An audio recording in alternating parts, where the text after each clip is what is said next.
கர்த்தராகிய இயேசு கிறிஸ்துவுடைய இனிய நாமத்திலே உங்களை நான் வாழ்த்துகிறேன். தேவஜனமே, படைப்பை பற்றி வரிசைப்படுத்தி சொல்லுகிற ஒரே வேதம் நம்முடைய வேதம்தான். படைப்பை பற்றி சொல்லுகிறதே அது ஒரு சுவிசேஷம், நற்செய்தி. இதைத்தான் நித்திய சுவிசேஷம் என்று வேதம் சொல்லுகிறது. இதல்லாமல் ராஜ்யத்தின் சுவிசேஷம், ரட்சிப்பின் சுவிசேஷம் என்றெல்லாம் எழுதப்பட்டிருக்கிறது. ஆக நித்திய சுவிசேஷம்தான் படைப்பை பற்றி சொல்லுகிற சுவிசேஷம். படைப்பிலேயே தேவன் வேதத்தின் அத்தனை ரகசியங்களையும் அவர் சொல்லியிருக்கிறார். வேதத்தில் என்னென்னவெல்லாம் சொல்ல வேண்டுமோ அதை எல்லாவற்றையுமே படைப்பிலேயே நம் தேவன் சொல்லியிருக்கிறார். ஒவ்வொன்றாய் படைப்பு பற்றிய ரகசியங்களை நாம் பார்க்கலாம். படைப்பை பற்றிய ரகசியத்தில் பார்க்கறதுக்கு முன்னாலே நான் ஒரு காரியத்தை உங்களுக்கு சொல்கிறேன். வேதம் சொல்லுகிறது, ஆதியிலே தேவன் வானத்தையும் பூமியும் சிருஷ்டித்தார். அது ஒழுங்கின்மையும் வெறுமையும் இருளுமாய் மாறி போயிற்று. அதை தேவன் செப்பனிட்டார். எப்படி ஆயிற்று, ஏன் ஆயிற்று, இதை பற்றியெல்லாம் கேள்விகள் உண்டு. ஆதியிலே தேவன் வானத்தையும் பூமியும் சிருஷ்டித்தார். அது ஒழுங்கின்மையும் வெறுமையுமாய் மாறிற்று. நம்முடைய நல்ல தேவன் சிருஷ்டித்த காரியங்கள் எல்லாம் ஒழுங்கில்லாமல் சிருஷ்டிக்க மாட்டார். அவர் ஒழுங்கின்மையும் வெறுமையுமாய் ஆனதற்கு காரணமே பிசாசானவன் தான். அது ஒழுங்கின்மையாய் போனதற்கு காரணம் பிசாசு, இர்ரெகுலர். அது வெறுமையாக ஆக்கப்பட்டது நம்முடைய ஆண்டவர். ஆக அதை அவர் செப்பனிட்டார். செப்பனிட்டதுதான் முதலாம் நாள். முதலாம் நாள் செப்பனிடுவதற்கு தான் லெட் தேர் பி லைட் என்று சொன்னார். ஒளி உண்டாக கடவுது என்று சொன்னார். ஒளியை முதலாம் நாள் படைக்கவில்லை, ஒளி உண்டாக கடவுது என்று அவர் சொன்னார். உங்களுக்கு நான் சொல்லுகிறேன், இரண்டாம் நாள் ஜலம், தண்ணீரை டிவைட் பண்ணினார். ஆகாய விரிவு, வானம் உண்டாயிற்று. மூன்றாம் நாள் பூமி, சமுத்திரம் உண்டானது. புல் பூண்டு கனிதரும் மரங்கள் எல்லாம் உருவானது. நாலாம் நாள் சூரியன், சந்திரன், நட்சத்திரம் உண்டானது. சிருஷ்டிக்கப்படவில்லை, உண்டானது. ஐந்தாம் நாள் பட்சிகள், மச்சங்கள், நீர்வாழும் ஜந்துக்கள் இவைகளெல்லாம் சிருஷ்டிக்கப்பட்டன. ஆறாம் நாள் நாட்டு மிருகம், காட்டு மிருகம், ஊரும் பிராணிகள் எல்லாம் சிருஷ்டிக்கப்பட்டன. ஆறாம் நாள் தான் மனிதனும் சிருஷ்டிக்கப்பட்டான். ஆதாமும் ஏவாளும் சிருஷ்டிக்கப்பட்டார்கள். ஏழாம் நாள் நம் தேவன் படைப்பிலே ஓய்ந்திருந்தார். ஆக தேவன் எட்டாம் நாளை உருவாக்கவே இல்லை. உலகத்திலே நீங்கள் எந்த இடத்திற்கு போனாலும் சரி, எட்டாம் நாள் என்று ஒரு நாளே கிடையாது. ஒரு வாரத்திற்கு 7 நாட்கள் தான் உண்டு. அதுதான் வேதத்திலும் சொல்லப்பட்டிருக்கிறது. எங்காவது எட்டாம் நாள் என்று பார்த்திருக்கிறீர்களா? சனி, ஞாயிறு, திங்கள், செவ்வாய், புதன், வியாழன், வெள்ளி, சனி என்று சனியோடு முடிந்துவிடும். மறுபடியும் திரும்ப முதலாம் நாள் தான் உருவாகிறது. ஆக வாரத்திற்கு 7 நாள் தான் இன்றும் இருக்கிறது. நம் தேவனே படைத்தார், நம் தேவன் தான் படைத்தார். இந்த வேதத்திலே சொல்லப்பட்டதான் உண்மை என்பதற்கு இந்த வாரத்தின் 7 நாட்களே ஆதாரமாக இருக்கிறது. இந்த படைப்பிலே தேவ சித்தம் இன்னதென்று படைப்பிலேயே புரிந்து கொள்கிறோம். வரிசையாய் நான் தேவ சித்தம் இன்னதென்று சொல்ல போகிறேன், நீங்கள் கேட்டுக்கொள்ளுங்கள். படைப்பின் ரகசியம் தெரிந்துவிட்டால் நம் ஆண்டவர் இன்னார் என்று புரிந்துவிடும், நம் ஆண்டவர் இப்படிப்பட்டவர் என்று புரிந்துவிடும். நான் ஆராதிக்கிற தேவன் இன்னார் என்று அறிந்திருக்கிறேன் என்று நம்மால் சொல்ல முடியும். ஒன்று, நம் தேவன் தேவ சாயலின்படியும் ரூபத்தின்படியும் மனுஷன் இருக்க வேண்டும் என்று விரும்பி மனுஷனை தேவன் படைத்தார். உண்டாக்கவில்லை, படைத்தார். தேவ சாயல் என்றால் கேரக்டர். தேவனுடைய குணாதிசயத்தின்படியே மனிதன் இருக்க வேண்டும் என்று படைத்தார். ரூபம் என்றால் ஃபிகர். தேவனுடைய ஃபிகர் எப்படி இருக்கிறதோ அப்படியே மனிதனை படைக்க வேண்டும் என்று அவர் படைத்தார். ஆதியாகமம் 1ஆம் அதிகாரம் 26ஆம் வசனம். உங்கள் எல்லாருக்கும் தெரியும், அதை நான் வாசிக்கிறேன். பின்பு தேவன் நமது சாயலாகவும் நமது ரூபத்தின்படியும் மனுஷனை உண்டாக்குவோமாக என்று அவர் சொன்னார். இது நம் தேவன் ஆவியாயிருக்கிறார். நம் தேவனுக்கு இந்த கண்களினால் பார்க்கக்கூடிய உருவங்கள் இல்லை. ஆவியாயிருக்கிற தேவன் அவரை போலவே படைத்தார் என்றால் மனிதனையும் ஆவியாய்த்தான் படைத்திருக்கிறார் என்று அர்த்தம். அப்படி என்றால் மேன் இஸ் ஆல்சோ ஸ்பிரிட். அப்படி என்றால் மனிதன் ஆவியாயிருக்கிறானா? இந்த சரீரம் ஆவியாகவே இருக்கிறது? இல்லை. மனிதனுக்குள்ளே இன்னொரு மனிதன் இருக்கிறான், உள்ளான மனுஷன். அந்த உள்ளான மனுஷன் தான் ஆவி, ஆத்மா. இந்த ஆவி, ஆத்மா தான், உள்ளான மனுஷன் தான் தேவ சாயலின்படி தேவனுடைய ரூபத்தின்படி படைக்கப்பட்டிருக்கிறான். எந்த ஒரு சத்தியம் படைப்பின் ரகசியத்திலே நமக்கு தெரிந்திருக்கிறது. இது படைக்கப்பட்டது. இந்த சரீரம் மண்ணினால் உண்டாக்கப்பட்டது. இது படைக்கப்பட்டது அல்ல. உள்ளான மனுஷன் தான் படைக்கப்பட்டது, ஆவி ஆத்மா தான் படைக்கப்பட்டது. படைக்கப்பட்டது என்றால் சிருஷ்டிப்பு என்றால் இல்லாதவைகளிலிருந்து உண்டாக்குறதுக்கு பேர் தான் படைப்பு. உருவாக்குறது என்றால் இருக்கிறவைகளிலிருந்து உண்டாக்குவதுதான் உருவாக்குவது. Creation is different from making. இரண்டாவது தேவ சித்தம் என்ன புரிகிறது என்றால், இந்த பூமியை ஆண்டவன், இந்த பூமியை ஒரு காலத்தில் ஆதாம் ஏவாளெல்லாம் இருக்கிறதுக்கு முன்னாலே இருந்த பூமியை ஆண்டவன் லூசிபர் என்ற சாத்தான், அவன் அப்பொழுது சாத்தானா இல்லை, அவன் தேவதூதனாய் இருந்தான். எசேக்கியேல் 28:13 வாசித்தோம் என்றால் இந்த காரியம் வெளிப்படும். அந்த லூசிபர் ஆண்ட இந்த பூமியை நம்மை ஆளச் சொல்லி, மனிதர்களாகிய நம்மை ஆளச் சொல்லி தேவன் ஆளுகையை கொடுத்திருக்கிறார். ஆக நம்மை ராஜாவாய் இந்த பூமிக்கு தேவன் ஆளச் சொல்லி வைத்திருக்கிறார். இது படைப்பின் ரகசியத்திலே நாம் தெரிந்து கொள்ள வேண்டியது. இந்த பூமியிலே எத்தனை நாட்கள் வாழ வேண்டும்? நீடித்த நித்திய வாழ்வு வாழ வேண்டும் என்பதற்காகவே மனிதனை படைத்திருக்கிறார். நீடித்த நித்திய வாழ்வு வாழ வேண்டும் என்பதற்காக படைத்திருக்கிறார். நான்காவது காரியம், இந்த பூமியிலே நீயும் நானும் ஏழையாய், பஞ்சையாய், பராரியாய், வியாதிக்காரனாய் இருப்பதற்காக படைக்கப்படவில்லை. நீ நானும் ஐஸ்வர்யவானாய் இருக்க வேண்டும் என்பதற்காகவே தேவன் படைத்திருக்கிறார். 6 நாளும் தேவன் ஆறுகளையும் மலைகளையும் குன்றுகளையும் வானத்தையும் சூரியனையும் சந்திரனையும் புல் பூண்டுகளையும் மிருகங்களையும் எல்லாவற்றையும் உண்டாக்கி 6ஆம் நாள் மாலையிலே தான் இந்த மனுஷனை உண்டாக்கி, நீங்கள் பலுகி பெருகி பூமியை நிரப்பி இதை ஆண்டு கொள்ளுங்கள் என்று தேவன் சொன்னார். ஆக ஐஸ்வர்யத்தை உருவாக்கி தான், ஐஸ்வர்யத்தை உண்டாக்கி வைத்து விட்டு தான் மனிதனை படைத்திருக்கிறார். ஆக நீயும் நானும் ஐஸ்வர்யவனாய் இருக்க வேண்டும் என்பது தேவனுடைய சித்தம். 5வது உங்களுக்கு சொல்கிறேன், அவர் சொல்லும் பொழுது நீங்கள் பலுகி பெருகி பூமியை நிரப்பி அதை கீழ்ப்படுத்தி அதை ஆண்டு கொள்ளுங்கள். பலுகி பெருகி பூமியை நிரப்பி, நிரப்பி என்றால் யூ ரீஃபில் த எர்த் என்று அவர் சொல்லவில்லை, you replenish the earth. Replenish the earth என்றால் என்ன அர்த்தம்? ரீஃபில் என்பது ஏற்கனவே இருந்ததை திரும்ப நிரப்புகிறது ரீஃபில். ரீப்ளினிஷ் என்றால் அர்த்தம் என்னவென்றால், நிச்சயமாய் இந்த பூமியை ஒரு பக்தியுள்ள சந்ததியாய், தேவனுடைய சந்ததியாய் இதை நிரப்ப வேண்டும் என்று அர்த்தம். அதனால்தான் மல்கியா 2:15 எழுதப்பட்டிருக்கிறது, தேவன் ஒருவனை அல்லவா படைத்தார், ஆவி அவரிடத்தில் பரிபூர்ணமாக இருந்ததே, பின்ன ஏன் ஒருவனை படைத்தார்? பக்தி உள்ள சந்ததி உருவாக வேண்டும் என்பதற்காகத்தான். ஒரு ஆள் மூலமாய் சந்ததி உருவாக வேண்டும் என்பது தேவனுடைய சித்தம். தனக்கென்று ஒரு கூட்டம் வேண்டும் என்பது தேவனுடைய சித்தம். அதைத்தான் தாய்மானவர் கூட சொல்வார், படைத்தான் படைப்பெல்லாம் மனுவுக்காக, மனுவை படைத்தான் தன்னை வணங்க. ஆக இந்த உலகத்திலே மனிதனை தேவன் படைத்ததே தன்னை வணங்க வேண்டும் என்பதற்காகவே படைத்திருக்கிறார். பக்தி உள்ள சந்ததி உருவாக வேண்டும் என்பதற்காகவே படைத்திருக்கிறார். 6வது காரியம், பாவத்திற்கு முன்னும், ஆதாம் ஏவாள் பாவம் செய்யறதுக்கு முன்னாலும், ஆதாம் ஏவாள் பாவம் செய்யறதுக்கு பின்னாலும் நம் தேவன் நன்மையே செய்து கொண்டிருக்கிறார். நம் தேவன் தீமை செய்கிற தேவனே அல்ல. ஆதாமும் ஏவாளும் தேவனுடைய வார்த்தையை கீழ்ப்படியாமல் பிசாசுடைய வார்த்தைக்கு கீழ்ப்படிந்து அவர் எந்த கனியை புசிக்க வேண்டாம் என்று சொன்னாரோ அந்த கனியை புசித்து விட்டு தாங்கள் நிர்வாணமாய் இருக்கிறோம் என்று சொல்லி ஓடி ஒளிந்து கொண்டிருக்கிறார்களே, அந்த நேரத்தில் கூட நம்முடைய ஆண்டவர் தேடி வந்தார். அவர்களை தேடி வந்து, ஆதாமே நீ எங்கே இருக்கிறாய் என்று அவர் கேட்டார். அவர்கள் பதில் சொல்லவில்லை, அவர்கள் அவரிடத்திலே மன்னிப்பும் கேட்கவில்லை. ஆனால் அவர்கள் நிர்வாணியாய் இருக்கிறார்கள் என்று ஒளிந்து கொண்டிருக்கிறார்கள் என்று சொல்லி அவர்களுக்கு ஆடையும் கொடுத்தார், தோல் உடையும் கொடுத்தார். ஆக தேவன் பாவத்திற்கு முன்னும் நன்மையை செய்தார், பாவத்திற்கு பின்னாலும் அவர் நன்மைதான் செய்கிற தேவனாய் இருந்தார். 7வது காரியம் உங்களுக்கு நான் சொல்லுகிறேன், பிசாசை ஜெயித்து. எந்த பிசாசு? லூசிபர் தேவனுக்கு விரோதமாய், இயேசு கிறிஸ்துக்கு விரோதமாய் ஏறி போனானோ அந்த பிசாசை ஜெயித்து தன் மகன் என்று தேவனுடைய பிள்ளைகள் நாம் என்று காட்ட வேண்டும் என்பதற்காகவே அவர் ஒரு டெஸ்ட் வைத்தார். It is not tempt, it is test. இது பரீட்சை, இது சோதனை அல்ல. என்ன பரீட்சை? ஆதியாகமம் 2:17 ஆனாலும் நன்மை தீமை அறியத்தக்க விருட்சத்தின் கனியை புசிக்க வேண்டாம், அதை நீ புசிக்கும் நாளிலே நீ சாகவே சாவாய் என்று தேவன் சொன்னார்.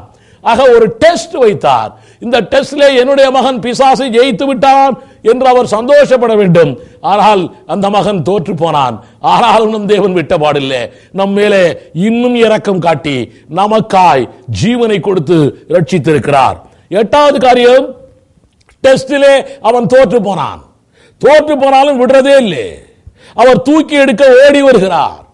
ஆதியாகமம் 3:15 சொல்லுகிறார், அந்த சாத்தானை பார்த்து, உனக்கும் ஸ்திரீக்கும், உன் வித்துக்கும் ஸ்திரீயின் வித்துக்கும் பகையை உண்டாக்குவேன், அவர் உன் தலையை நசுக்குவார், நீ அவர் குதிங்காலை நசுக்குவார் என்று தேவன் அப்பொழுதே சொல்லிவிட்டு போயிருக்கிறார்.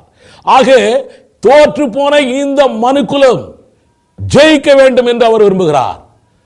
எக்ஸாமினேஷன் எல்லாம் ஃபெயில் ஆயிட்டோம்னா திரும்ப அட்டெம்ப்ட், எத்தனையோ அட்டெம்ப்ட் இருக்கும் தெரியுமா உங்களுக்கு? அதுபோல அட்டெம்ப்டை விரும்புகிறார் நம் தேவன். எப்படியாவது ஜெயிக்க வேண்டும் என்று தேவன் விரும்புகிறார். பிசாசை ஜெயித்து என்னுடைய பிள்ளைகள் இருக்க வேண்டும் என்று தேவனுடைய சித்தம். அதான் படைப்பிலே தேவன் நமக்கு சொல்லிக் கொடுக்கிற சித்தம். உங்களுக்கு சொல்கிறேன், இப்பொழுது எங்களுக்கு வயதாகிவிட்டது. நாங்கள் எல்லாம் படித்த பொழுது அப்பொழுது ஒரு பரீட்சையில ஃபெயில் ஆயிட்டா கூட 5 பாடமும் 6 பாடமும் திரும்ப எழுதணும். ஒரு பரீட்சையில ஃபெயில் ஆயிட்டா கூட. ஆனா இன்னைக்கு அப்படி இல்லை.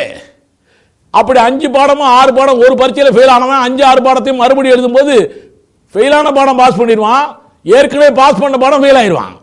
அப்புறம் திரும்ப வேற அதை எழுதணும். அப்பவும் 5 பாடம் தான் எழுதணும், திரும்பவும் ஃபெயில் ஆயிடுவான். இப்படியே ஃபெயில் ஆகிட்டே கிடப்பான். அதுக்கப்புறம் படிப்பு வேண்டாம் ஒண்ணு வேண்டான்னு சொல்லி அவன் பாட்டுக்கு விட்டுட்டு வேற எங்கேயாச்சும் போயிடுவான். நம்ம ஆண்டவர் அப்படி இல்லை. நம்மால அட்டெம்ப்ட் அடிச்சாருன்னா பாஸ் பண்ணி தான் ஆகணும். அதுதான் தேவனுடைய சித்தம். அதனால இப்போ கவர்மெண்ட்ல உத்தரவு என்ன தெரியுமா? ஒரு பாடம் ஃபெயிலா போனா அந்த பாடம் மாத்திரம் எழுதினா போதும். அதுவும் அடுத்த வருஷம் வரைக்கும் காத்திருக்க வேண்டாம். ஒரே மாசத்துல எழுதி ஏற்கனவே பாஸ் பண்ணவங்களோட சேர்ந்துடலாம். இப்போ எந்த அளவுக்கு கவர்மெண்ட் நம்முடைய படைப்பின் ரகசியத்தை ஃபாலோ பண்ணுகிறது தெரியுமா? தேவனுடைய சித்தம் அப்படியே உலகத்து மனிதனுடைய ஒவ்வொருத்தருடைய ஆவியிலும் அப்படியே எழுதப்பட்டிருக்கிறது என்று நான் உங்களுக்கு சொல்கிறேன்.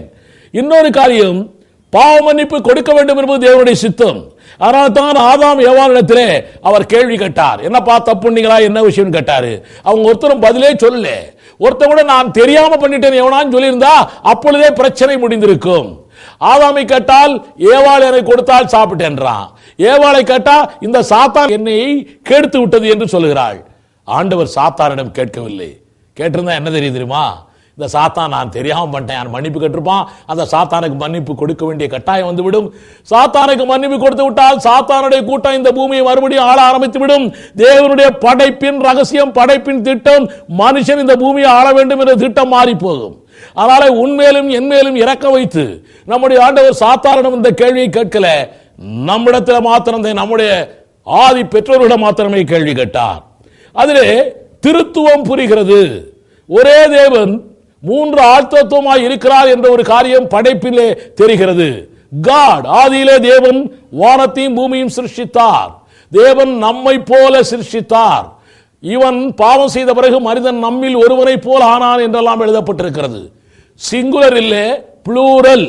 காட் என்றால் அது கிரேக்க எபிரேய பாஷையிலே ஏலோஹிம். ஏலோஹிம் என்றால் மோர் தென் 2, 2க்கு மேற்பட்ட ஆழ்த்தத்துவமாய் நம் தேவன் இருக்கிறார். அதைத்தான் நாம் சொல்லுகிறோம் பிதாவாகிய தேவன், வார்த்தையாகிய தேவன், பரிசுத்தாவியாகிய தேவன் என்று நாம் சொல்லிக் கொண்டிருக்கிறோம். ஆக திருத்துவம் அவருடைய படைப்பிலே வெளிப்படுகிறது. இன்னும் நான் உங்களுக்கு சொல்லுகிறேன், புதைபொருள் ஆராய்ச்சி, சரித்திரம், விஞ்ஞானம், இது எல்லாவற்றுக்குமே, மருத்துவம், இது எல்லாவற்றுக்குமே ஒத்து போகிற ஒரே வேதம் நாம் வைத்திருக்கிற இந்த வேதம். புதைபொருள் ஆராய்ச்சி, சரித்திரம், விஞ்ஞானம் எல்லாவற்றுக்கும் ஒத்து போகும் வேதம். ஒன்று நான் வரிசையாய் சொல்லுகிறேன், 1-2 காரியங்களை மாத்திரம் சொல்கிறேன். மனித எலும்புகள் இன்றைக்கும் நிறைய மியூசியத்தை வைத்திருக்கிறார்கள். மனித எலும்புகள், டைனோசர் அதனுடைய எலும்புகளை இன்னும் வைத்திருக்கிறார்கள். இது பில்லியன்ஸ் ஆஃப் இயர்ஸுக்கு முன்னாலேயே அது வைக்கப்பட்டிருக்கிறது என்று அவர்கள் சொல்லுகிறார்கள். அதற்கு கீழே அவனுடைய life billions of years, millions of years என்று எழுதப்பட்டிருக்கிறது. ஆனால் தேவன் படைத்தது எப்பொழுது? 6011 ஆண்டுகளுக்கு முன்னாலே தான் படைக்கப்பட்டிருந்தார் என்று நாம் சொல்வோமானால் நிச்சயமாய் அங்கே மியூசியத்திலே போடப்பட்ட அந்த இயர் கணக்கு வித்தியாசமாய் தோன்றும். அதனால தான் நம்முடைய வேதத்திலே ஆதியிலே தேவன் வானத்தையும் பூமியும் சிருஷ்டித்தார். ஆதியிலே என்பது dateless past, billions of years, millions of இயர்ஸ்க்கு முன்னாலேயே, 6011 ஆண்டுகள் அல்ல, மனிதன் உண்டாக்கப்பட்டுதான் 6011 ஆண்டுகள் ஆகின்றன. அதற்கு முன்னாலேயே இந்த உலகம் படைக்கப்பட்டிருக்கிறது. எதற்காக படைக்கப்பட்டது? ஏசாயா 45ஆம் அதிகாரம் 18ஆம் வசனத்தை வாசித்தோம் என்றால், ஜீவராசிகள் குடியிருப்பதற்காக படைக்கப்பட்டிருக்கிறது. அப்படி என்றால் அந்த காலகட்டத்திலே ஜீவராசிகள் இருந்திருக்க வேண்டும். அதுதான் பிசாசினாலே ஒழுங்கின்மையாகியது, தேவனாலே வெறுமையாய் ஆக்கப்பட்டது. இது எப்படி என்றால் 2 பேதுரு 3:5 முதல் 9 வசனங்களை வாசித்தால் அந்த காலகட்டத்திலே ஒரு ஜலப்பிரளயம் வந்திருக்கிறது. இதை சரித்திர ஆராய்ச்சியாளர்களும் ஒத்துக்கொண்டிருக்கிறார்கள். அந்த ஜலப்பிரளயத்தினாலே இந்த பூமி அழிவுக்கு வந்திருக்கிறது. இந்த ஜலப்பிரளயம் நோவா கால ஜலப்பிரளயம் அல்ல. நோவா கால ஜலப்பிரளயம் வேறு. ஆக நம் தேவன் இந்த உலகத்தையும் உலகத்திலே வாழ்கிற ஜீவராசிகளையும் டேட்லெஸ் பாஸ்ட் ஆதியிலேயே படைத்திருக்கிறார் என்று அறிகிறோம். அடுத்ததாக சூரியன் படைக்கப்பட்டது 4ஆம் நாள் அல்ல, அதுவும் ஆதியிலே தான் படைக்கப்பட்டிருக்கிறது. 4ஆம் நாள் சூரியன் உண்டாக்கப்பட்டிருக்கிறது, அவ்வளவுதான். இருளாக்க மறைக்கப்பட்டிருந்தது ஆரம்பத்தில். இருளாக்க மறைக்கப்பட்டிருந்த இந்த சூரியன் சந்திரன் நட்சத்திரங்கள் எல்லாமே முழுமையாய் 4ஆம் நாளிலே தேவனால் கொணரப்பட்டது. அதுவும் ஆதியிலே டேட்லெஸ் பாஸ்ட் தான் சிருஷ்டிக்கப்பட்டிருக்கிறது. 3வது காரியத்தை வாசித்தால் ஆதாமுடைய விலா எலும்பு ஒன்றை எடுக்கப்பட்டு அதிலே தான் ஏவாள் என்பவளை உருவாக்கினார் தேவன் என்று வேதம் சொல்லுகிறது. அப்படி என்றால் இன்றைக்கு நீங்கள் மருத்துவ விஞ்ஞானத்திலே போய் டாக்டரிடம் விசாரித்தீர்கள் என்றால் ஆண்களுக்கு ஒரு விலா எலும்பு குறைவாக இருக்கும் என்று மருத்துவ விஞ்ஞானமே சொல்லுகிறது. ஆண்களுடைய ஒரு விலா எலும்பை எடுத்துதான் பெண்ணை தேவன் சிருஷ்டித்திருக்கிறார். அடுத்ததாய் இந்த உலகம், நாம் பார்க்கிற உலகம் சோலார் சிஸ்டம், சூரியனை மையமாக வைத்து இருக்கக்கூடிய சோலார் சிஸ்டம் இது. ஆனால் இங்கே ஒரு வானம் அல்ல, இரு வானம் அல்ல, தேவன் வானங்களை படைத்திருக்கிறார். ஒரு உலகம் அல்ல, 2 உலகம் அல்ல. இது போல சோலார் சிஸ்டம் 1 அல்ல, 2 அல்ல, உலகங்களை படைத்திருக்கிறார். எபிரேயர் 1ஆம் அதிகாரம் 2ஆம் வசனத்திலும் சங்கீதம் 8:3 எழுதப்பட்டிருக்கிறது. இதே போலதான் இன்றைக்கு விஞ்ஞானிகள் கண்டுபிடித்திருக்கிறார்கள். இந்த சோலார் சிஸ்டம் போல இன்னும் ஏராளமான சோலார் சிஸ்டம் இருக்கிறதாய் கண்டுபிடித்திருக்கிறார்கள். ஆக விஞ்ஞானத்திற்கு நம்முடைய வேதம் ஒத்து போகிறது. இன்னும் நான் சொல்கிறேன், கேட்டுக்கொள்ளுங்கள். சாயங்காலமும் விடியற் காலமாகி ஒரு நாள் ஆயிற்று என்று வேதம் சொல்லுகிறது, படைப்பிலே எழுதப்பட்டிருக்கிறது. சாயங்காலம் என்றால் ஈவினிங் 6 o'clock அல்லது 6:30 சன் செட்டிங் போதுதான் அந்த நாள் முடிகிறதாய் நாம் கணக்கு வைத்திருக்கிறோம். இன்றைக்கும் கிராமப்புறங்களிலே அப்படித்தான் பொழுது போய்விட்டது என்று அவர்கள் சொல்லுகிறார்கள். இதை ரோம சர்க்கார் தான் இரவு 12 மணிக்கு தான் புதிய நாள் உருவாகிறது என்று சொல்லப்பட்டிருக்கிறது. சரித்திரப்படி ரோம சர்க்கார் செய்தது சரி. ஆக்சுவலாக ஆரம்ப நாட்களிலிருந்து எல்லாருமே ஏற்பாடு செய்யப்பட்டது சாயங்காலம் விடியற்காலமாகி ஒரு நாள் ஆகிறது. இன்னும் சொல்லுகிறேன், ஆதி பெற்றோருக்கு ஆதாம் ஏவாளுக்கு கிட்டத்தட்ட 1500 ஆண்டுகளாய், கிட்டத்தட்ட நோவா காலம் வரைக்கும் சைவ உணவைத்தான் நம் தேவன் கொடுத்திருக்கிறார். ஆக மனிதன் சாப்பிடுவதற்கு தெரிந்து கொண்ட உணவு தேவனாலே சைவ உணவுதான். இது சுக வாழ்வுக்கு தேவை என்று தேவன் அன்றைக்கே அறிந்திருக்கிறார். மெடிக்கல் சயின்ஸும் அதைத்தான் இன்றைக்கும் ரெக்கமெண்ட் பண்ணி கொண்டிருக்கிறது. ஆதியாக 1ஆம் அதிகாரம் 29ஆம் வசனத்தை வாசிக்கிறேன். பின்னும் தேவன், இதோ பூமியின் மேல் எங்கும் விதை தரும் சகலவித பூண்டுகளையும் விதை தரும் கனி மரங்களாகிய சகலவித விருட்சங்களையும் உங்களுக்கு கொடுத்தேன், அவைகள் உங்களுக்கு ஆகாரமாய் இருக்க கடவுது என்று தேவன் சொன்னார். நமக்கு மாத்திரமல்ல, மனிதர்களுக்கு மாத்திரமல்ல, இங்கே இருக்கக்கூடிய ஜீவராசிகள் எல்லாவற்றுக்குமே சைவ உணவு தான் நம்முடைய ஆண்டவர் கொடுத்திருக்கிறார். ஆக எல்லா ஜீவராசிகளும், சிங்கம், புலி, கரடி, நாய்கள் எல்லாமே கூட சைவ உணவு தான் சாப்பிடும்படியாய் தேவன் வைத்திருக்கிறார். நோவா காலத்திற்கு பிறகுதான் அசைவ உணவு என்ற ஒரு காலகட்டம் வந்தது. அடுத்தது டார்வின் கொள்கை. டார்வின் சொல்லுகிறார், குரங்கிலிருந்துதான் மனிதன் பிறந்தான் என்று டார்வின் சொல்லிக் கொண்டிருக்கிறார். ஆனால் ஆதியாகமம் 1ஆம் அதிகாரம் 11ஆம் வசனத்தை வாசித்தோம் என்றால், தேவன் ஜாதி ஜாதியாய் பிறப்பிக்கும் புல் பூண்டுகளையும், ஆதியாகமம் 1ஆம் அதிகாரம் 24ஆம் வசனத்தை வாசித்தால், தேவன் மிருகங்கள், பிராணிகள் இவைகளை ஜாதி ஜாதியாய் பிறப்பிக்கும்படிதான் உண்டாக்கினார். குரங்கு குரங்கைத்தான் பிறப்பிக்க வேண்டும், காகம் காகத்தை தான் பிறப்பிக்க வேண்டும், சிங்கம் சிங்கத்தை தான் பிறப்பிக்க வேண்டும். குரங்கு மனிதனை உருவாக்க கூடாது, உருவாக்காது. இந்த அடிப்படையில் தான் தேவன் படைத்திருக்கிறார். அந்த டார்வின் கூட அவருடைய தியரியை எழுதும் பொழுது ஆரம்பத்தில் ஐ சப்போஸ் என்று சொல்லிதான் எழுதுகிறார். அவருக்கே கூட அவருடைய கண்டுபிடிப்பிலே திருப்தி இல்லை, முழுமை இல்லை. ஆக டார்வினுடைய கொள்கைப்படி பார்த்தால் குரங்கிலிருந்து மனிதன் வந்தான் என்றால் இன்றைக்கு எத்தனையோ குரங்குகள் மனிதனை பெற்றுக்கொண்டே இருக்கணும் அல்லவா? பெற்றுக்கொள்ளவே இல்லையே. நாம் பார்த்தபடி ஒரு குரங்கு கூட மனுஷனை பெற்றுக்கொண்டதாக இல்லை. இன்றைக்கு குரங்கு குரங்காய்த்தான் இருக்கிறது, மனிதன் மனிதனாய்த்தான் இருக்கிறான். குரங்கிலிருந்து மனிதன் பிறந்து விட்டான் என்றால் குரங்கின் ரத்தமும் மனுஷனுடைய ரத்தமும் ஒன்றாகத்தான் இருக்க வேண்டும். ஆனால் அப்படி இருந்ததென்றால் இன்றைக்கு மனிதனுக்கு ரத்த தானம் வேண்டும் என்றால் குரங்கின் ரத்தத்தை எடுத்துக்கொண்டு வந்து மனிதனுக்கு கொடுக்கலாமே. ஏன் அப்படி மெடிக்கல் சயின்ஸ் செய்வதில்லை? காரணம், குரங்கிலிருந்து மனிதன் வரவில்லை. நம்முடைய வேதம் படைப்பிலே தேவன் சொன்னது ஆதியாகமம் 1:11, ஆதியாகமம் 1:24 டார்வின் கொள்கை பொய் என்று உறுதிப்படுத்துகிறது. தேவன் தீமையை சிருஷ்டிக்கவே இல்லை. ஆதியாகமம் 1:31 வாசித்தோம் என்றால் தேவன் படைத்ததெல்லாம் நல்லது என்று கண்டார். அதனால அவர் தீமையானதை சிருஷ்டிக்கவே இல்லை. பிசாசுதான் ஆதாம் மூலமாய் தீமையானதை உருவாக்கினான். பூமிக்கு 3 காலங்கள் உண்டு என்று நாம் அறிந்திருக்கிறோம். ஆதாமுக்கு முன்னாலே ஒரு காலம், அதுதான் ஒழுங்கின்மையும் வெறுமையுமாய் போய்விட்டது. அதற்கு பிறகு ஆதாமிடமிருந்து இன்றைக்கு வரைக்கும் இருக்கிற காலம், இந்த காலம் அக்கினியினால் அழிய போகிறது. இதற்கு அப்புறம் இன்னொரு காலம் வரப்போகிறது. அதுதான் நாம் சொல்லுகிறோம் புதிய பூமி என்று சொல்லுகிறோம். 2 பேதுரு 3:6-7 அப்படித்தான் எழுதப்பட்டிருக்கிறது. உலகத்திலே தேவன் எத்தனையோ ஜீவராசிகளை படைத்திருக்கிறார், மனிதனையும் படைத்திருக்கிறார், ஆடு மாடு பறவைகள் எல்லாவற்றையும் படைத்திருக்கிறார். ஆனால் மனிதனுக்கு மட்டுமே அவர் ஆவியை கொடுத்திருக்கிறார். மற்ற எந்த ஜீவராசிகளுக்கும் ஆவி கிடையாது. ஆவி வேறு, உயிர் வேறு என்று நாம் அறிந்து கொள்ள வேண்டும். இந்த ஆவி மனிதனுக்கு மாத்திரமே கொடுக்கப்பட்டிருக்கிறது. காரணம் என்ன? தேவன் ஆவியா இருக்கிறார். ஆவியா இருக்கிற தேவனோடு தொடர்பு கொள்ள வேண்டும். அதனால தேவனோடு தொடர்பு கொள்கிறது மனிதன் மாத்திரமே, மற்ற ஜீவராசிகள் மிருகங்களோ பறவைகளோ அல்ல. அதனாலே ஆவி மனிதனுக்கு மாத்திரமே கொடுக்கப்பட்டிருக்கிறது. மிருக ஜீவங்களுக்கு ஆவி இல்லை. ஆனால் மிருக ஜீவன்களுக்கு ஆத்மா உண்டு. ஆத்மா என்பது சிந்தனா சக்தி, சிந்தனை, எண்ணங்கள், ஏக்கங்கள், உணர்வுகள், உணர்ச்சிகள். எல்லா மிருக ஜீவன்களுக்கும் எல்லா உயிரினங்களுக்கும் உணர்ச்சிகள் உண்டு, எண்ணங்கள் உண்டு, உணர்வுகள் உண்டு, சிந்தனைகள் உண்டு. அது அந்தந்த ஜீவராசிகளுக்கு ஏற்றபடி அதனுடைய ரேஞ்ச் வித்தியாசப்படும். அதனாலதான் தொல்காப்பியர் கூட எழுதியிருக்கிறார், ஓரறிவு, ஈரறிவு, 3 அறிவு, 4 அறிவு, 5 அறிவு, 6 அறிவு மனிதனுக்கு மாத்திரமே உண்டு என்று எழுதப்பட்டிருக்கிறது. அடுத்ததாய் தேவ ரூபம் வேறு, மனிதனுடைய ரூபம் வேறு. மனிதனுடைய ரூபம் இப்பொழுது கண்ணு, காது, கை, கால் இருக்கு. இது அல்ல தேவனுடைய ரூபம். தேவன் ஆவியா இருக்கிறார், மனிதனை ஆவியாகவே படைத்திருக்கிறார். உள்ளான மனுஷன் தான் ஆவியா இருக்கிறான் என்று நான் ஏற்கனவே சொன்னேன். அதனால தேவ ரூபம் வேறு, மனித ரூபம் வேறு.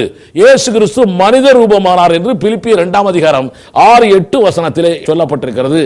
மண்ணாலே உருவாக்கிய இந்த மனித ரூபத்திலே இயேசு கிறிஸ்து வந்தார். அவர் தேவனுடைய ரூபமாய் இருந்தும் தேவனுக்கு சமமாய் இருப்பதை கொள்ளையாடின பொருளாக எண்ணாமல் தம்மை தாமே வெறுமையாக்கி அடிமையின் ரூபம் எடுத்து மனுஷர் சாயலானார் என்று சொல்லப்பட்டிருக்கிறது. ஆக அடிமையின் ரூபம் என்பது மனுஷனுடைய ரூபம். இது புறம்பான இந்த ரூபத்தை சொல்லப்பட்டிருக்கிறது. அடுத்ததாய் மணவாட்டி சபை உருவாகுவது பற்றி, இயேசு மரித்தார், அதற்கு பிறகுதான் கிறிஸ்தவ சபை உருவானது. இது மணவாட்டி சபை உருவானதை இந்த நம்முடைய படைப்பின் ரகசியத்திலே தெரிந்து கொள்ள முடியும். அப்படியே ஆதாம் மரித்து ஏவாள் உருவானாள். அடுத்ததாய் ஆணும் பெண்ணும் ஒரே மாம்சமாயிருக்கிறார்கள். மனிதன் தனிமையாய் இருப்பது நல்லதல்ல என்று தேவன் கண்டு அவனுக்கு ஒரு துணையை உண்டாக்கி 2 பேரும் ஒரே மாம்சமாய் இருக்கிறார்கள் என்று வேதம் சொல்லுகிறது. இதைத்தான் அடிக்கடி சொல்லுவேன். பாரதியாருடைய பாடலை கூட சொல்லுவேன். நான் உன் கண்ணில் நீர் வழிந்தால் என் நெஞ்சில் உதிரம் கொட்டுதடி என்ற பாடலை அடிக்கடி சொல்லுவேன். ஆணுக்கும் பெண்ணுக்கும் ஒரே மாம்சமாய் இருக்கிறதுனால தான் அவருடைய கண்ணிலே கண்ணீர் வந்தால் இவனுடைய நெஞ்சிலே ரத்தம் கொட்டுகிறதாம். அடுத்ததாய் ஊதுதலுடைய ரகசியங்கள். இன்றைக்கு எல்லா பெந்தகோஸ்தே வட்டாரத்திலே நிறைய இடங்களில் ஊதுதல்கள் நடந்து கொண்டிருக்கின்றன. தேவன் மனிதனை மண்ணினாலே உருவாக்கி ஜீவ சுவாசத்தை ஊதினார், அவன் ஜீவாத்மாவானான். ஆக ஜீவாத்மாவாய் மாறுவதற்காகத்தான் அவர் ஊதினார் என்று நாம் அறிகிறோம். இதே போல இன்னொரு முறை பரலோகத்துக்கு போகும்போதும் ஒரு முறை யோவானிலே போடப்பட்டிருக்கிறது, அவர் ஊதினார் என்று சொல்லி. ரைட். ஆவி ஆத்மா இது 2 உள்ளான மனுஷன் மாத்திரம் உடலுறவு கொள்ள முடியாது. உள்ளான மனுஷன் உடலுறவு கொள்ள வேண்டும். நீங்கள் பலுகி பெருகி பூமியை நீங்கள் நிரப்புங்கள் என்று ஆண்டவர் சொல்லியிருக்கிறார். அப்படி என்றால் நிரப்புவதற்கு உடல் ஒன்று, சரீரம் ஒன்று தேவைப்படுகிறது. அப்பொழுதுதான் உடலுறவு கொண்டு பூமியை நிரப்ப முடியும். அதனால் தான் இந்த சரீரத்தை மண்ணினாலே தேவன் உருவாக்கி இருக்கிறார். இன்னொன்று, தேவன் பாவம் செய்தாலும் நம்மை விட்டு விலக மாட்டார். நான் உன்னை விட்டு விலகுவதும் இல்லை, உன்னை நான் கைவிடுவதும் இல்லை, பூமியின் கடைசி வரை நான் உன்னோடு இருப்பேன் என்று சொன்ன தேவன் அன்றைக்கு படைப்பின் ரகசியத்திலே அந்த காரியத்தை வெளிப்படுத்தினார். நித்திய சுவிசேஷத்தின் மூலமாய் படைப்பு பற்றி வெளிப்படுத்தப்பட்டிருக்கிறது. ரட்சிப்பின் சுவிசேஷமும் நித்திய சுவிசேஷம் இணைந்துதான் ஒன்றாய் இணைந்திருக்கிறது. ஆட்டுத்தோல் பலியாக்கப்பட்டு நிர்வாணம் மூடப்பட்டது. அதே போல இயேசு கிறிஸ்து பலியாக்கப்பட்டு நம்முடைய நிர்வாணங்கள் மூடப்படுகிறது. ஓய்வு கண்டிப்பாய் தேவை என்று சொல்லி 7ஆம் நாள் அவர் ஓய்ந்திருந்தார். ஓய்வு நாள் என்பது சனிக்கிழமை தான். ஏனென்றால் 7ஆம் நாள் சனிக்கிழமை தான். சிருஷ்டிப்பால் தான் தேவனை அறிய முடியும் என்று ரோமர் 1:20 சொல்லுகிறது. அதனாலே காணப்படாதவைகளாகிய அவருடைய நித்திய வல்லமை, தேவத்துவம் என்பவைகள் உண்டாக்கப்பட்டிருக்கிறவர்களாலே உலகம் உண்டானது முதற்கொண்டு தெளிவாய் காணப்படும். ஆதலால் அவர்கள் போக்கு சொல்ல இடமில்லை. இரவு பகல் எப்படி உண்டாகிறது? பூமி சுழகிறது. அண்ட சராசரங்கள் எப்படி நிற்கின்றன? அவைகள் மூவ்மெண்ட் எப்படி சரியாய் இருக்கின்றன? Who is the director? There cannot be a direction or action without a director. அதனாலே சிருஷ்டினாலே தேவனை அறிய முடிகிறது. ஆவிக்குரிய மரணம் இன்னதென்று புரிகிறது. இந்த கனியை புசிக்கும் நாளிலே நீ சாகவே சாவாய். சாவல் என்பது செசேஷன் ஆஃப் கம்யூனிகேஷன். கம்யூனிகேஷன் கட்டாகிறதுக்கு பேர் சாவு. ஆக தேவனோடு தொடர்பு அற்று போயிற்று. அதனால ஆதாமும் ஏவாளும் மரித்து போனார்கள். அதனால அதைத்தான் ஆவிக்குரிய மரணம் என்று நாம் படைப்பின் ரகசியத்தின் மூலமாய் தெரிந்து கொள்கிறோம். எபேசியர் 2ஆம் அதிகாரம் 1ஆம் வசனம், ஆதியாகமம் 2:17 ரெண்டும் ஒன்றோடு ஒன்று இணைந்திருக்கிறது. ஆதாம் ஏவாளுக்கு தேவ வார்த்தையை விளங்கி கொள்ள முடியவில்லை. பிசாசு சொன்ன வார்த்தையை விளங்கி கொண்டார்கள். அதனாலே word of God was sent to this world. மனக்கண்களை பிசாசும் திறக்கும் என்ற ரகசியம் படைப்பை பற்றி நாம் அறியும் பொழுது தெரிகிறது. அப்பொழுது அவர்கள் இருவருடைய கண்களும் திறக்கப்பட்டது என்று ஆதியாகமம் 3ஆம் அதிகாரத்தில் எழுதப்பட்டிருக்கிறது. இதனாலே கள்ள உபதேசத்தினாலே நிறைய பேருடைய மனக்கண்கள் திறக்கப்பட்டிருக்கிறது. சரீர மரணம் என்பது பாவத்தால் அல்ல, தேவன் தந்த தண்டனையால் என்று நாம் அறிந்து கொள்கிறோம். தேவன் தண்டனை கொடுத்தார் சரீரத்திலே மரிக்க வேண்டும் என்று. அதனாலேயே அந்த தண்டனை நிறைவேறி கொண்டிருக்கிறது. மரணமே உன் கூரெங்கே, பாதாளமே உன் ஜெயமெங்கே என்பது இயேசு கிறிஸ்துவின் ரகசிய உரையிலே தான் நிறைவேறும். நாம் பாவம் செய்வதால் பாவி அல்ல, பாவ ஜாதியால் பிறந்ததால் தான் நாம் பாவியா இருக்கிறோம்.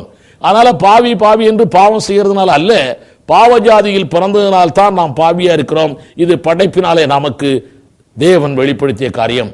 பாவத்தின் சம்பளம் மரணம் என்பது சரீர மரணம் அல்ல, பாவத்தின் சம்பளம் மரணம் என்பது 2ஆம் மரணம்.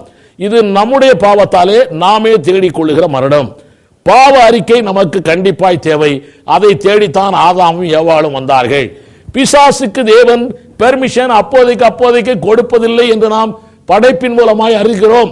எப்படி என்றால், பிசாசானவன் ஏவாளை சோதிக்க வந்தான். அப்பொழுது ஆண்டவரிடம் பர்மிஷன் வாங்கி கொண்டு வரவில்லை. அதனாலே அந்த பிசாசானவனுக்கு உலக தோற்றத்துக்கு முன்னாலேயே திருடவும் கொல்லவும் அழிக்கவும் அவனுக்கு பெர்மிஷன் கொடுக்கப்பட்டாயிற்று. அதனால அப்போதைக்கு பெர்மிஷன் கொடுப்பதில்லை என்பதை நாம் அறிந்து கொள்கிறோம். ஆதாமுக்கு தந்த 5 அதிகாரத்தையும், நீங்கள் பலுகி பெருகி பூமியை நிரப்பி அதை கீழ்ப்படுத்தி ஆண்டு கொள்ளுங்கள், 5 அதிகாரத்தை அவன் இழந்து போனான். இழந்து போன அதிகாரத்தை தேடவும் அதை திரும்பவும் கொடுக்கவே மனுஷகுமாரன் வந்தார் என்று லூக்கா 19:10 சொல்லுகிறது. இவன் அதிகாரத்தை இழந்து போனான், அதிகாரத்தை சாத்தானை கொடுத்தான் என்று லூக்கா 4ஆம் அதிகாரம் 5-6 வசனங்களிலே இயேசுவிடமே அந்த சாத்தான் சொல்லுகிறான். ஆக நோவா காலத்திற்கு முன்னாலேயும் மழை இருந்தது என்று படைப்பின் ரகசியத்தின் மூலமாய் தெரிகிறது. ஆதியாகமம் 2ஆம் அதிகாரம் 5ஆம் வசனம் இதை திட்டமும் தெளிவுமாய் விளக்குகிறது. இன்னும் ஏராளமான காரியத்தை நாம் தாராளமாய் படைப்பின் ரகசியத்தின் மூலமாய் சொல்லிக் கொண்டே போகலாம். படைப்பின் ரகசியத்தை தினந்தோறும் நாம் அறிந்து படைத்த தேவனோடு நெருங்கி சேர்ந்து இணைந்தோமானால் நிச்சயமாய் நமக்கு நித்திய ஜீவன் தாராய் வந்துவிடும். ஆக படைத்த ஆண்டவரை அறிந்து கொள்ள வேண்டும் என்றால் படைப்பின் ரகசியத்தை அறிய வேண்டும். நம்ம எல்லாரும் தொடர்ந்து படைப்பின் ரகசியத்தை அறிந்து கொள்வோம். தேவன் நம்மோடு தினந்தோறும் பேசுவாராக. ஆமென். இந்த செய்தியினால் நீங்கள் ஆசீர்வதிக்கப்பட்டிருப்பீர்கள் என்று நம்புகிறோம். இது கடைசி காலத்தில் உள்ள உங்களுக்காக. இது குறித்த உங்கள் கேள்விகளை, சந்தேகங்களை உடனடியாக எங்களுக்கு அனுப்புங்கள். மாதம் வெளிவரும் விசுவாச முழக்கம் பத்திரிகையில் விளக்கம் அளிக்கப்படும். இயேசுவின் வருகை தாமதமானால் மீண்டும் சந்திப்போம். மாரநாதா. எத்தனை இரட்சகர் எழுந்தாலும் இயேசுவை போல யாருண்டு?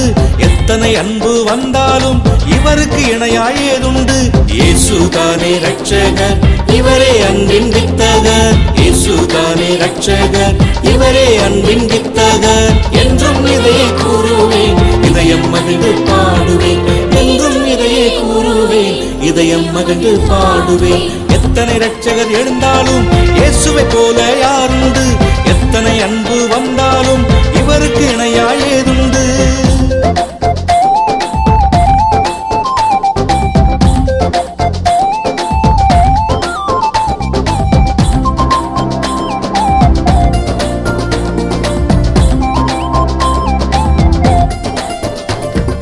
வியாதி வந்த வேளையில் சுகமே தந்த மருத்துவர், வறுமை துன்ப நேரத்தில் வாழ்வு தந்த வள்ளலார். வியாதி வந்த வேளையில் சுகமே தந்த மருத்துவர், வறுமை துன்ப நேரத்தில்